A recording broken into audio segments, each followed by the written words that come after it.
জামালপুরের সরিষাবাড়িতে বাংলাদেশ জামায়াতে ইসলামের উদ্যোগে বিশাল বিজয় র্যালি অনুষ্ঠিত হয়েছে।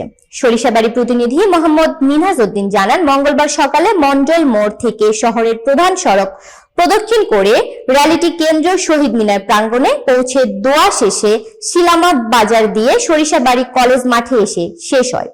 র্যালিতে বিপুল সংখ্যক নেতা কর্মী ও সমর্থক অংশগ্রহণ করেন। পুরো এলাকা উৎসবমুখর হয়ে ওঠে। র্যালি শেষে সমাবেশে প্রধান অতিথি হিসেবে বক্তব্য রাখেন জামালপুর 4 আসনের জামায়াতে ইসলামে মনোনীত সংসদ সদস্য প্রার্থী ও কেন্দ্রীয় মসজিদের সূরা সদস্য অ্যাডভোকেট আব্দুল আওয়াল।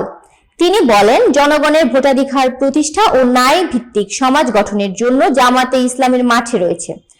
শান্তিপূর্ণ গণতান্ত্রিক আন্দোলনের মাধ্যমেই দেশের পরিবর্তন সম্ভব। সমাবেশে জেলা উপজেলা জামায়াতে ইসলামের শীর্ষ নেতৃবৃন্দ বক্তব্য রাখেন। তারা দেশের সুষ্ঠু নির্বাচন, আইনের শাসন ও জনগণের মৌলিক অধিকার নিশ্চিত করার জন্য ঐক্যবদ্ধ হতে আহ্বান জানান। এই সময় স্থানীয় রাজনৈতিক পর্যবেক্ষণের মতে সরিষাবাড়িতে জামায়াতে ইসলামের এই বিজয় র্যালি ও সমাবেশ দলটির সাংগঠনিক তৎপরতা ও জনসমর্থনের দৃঢ় অবস্থান প্রমাণ করেছে।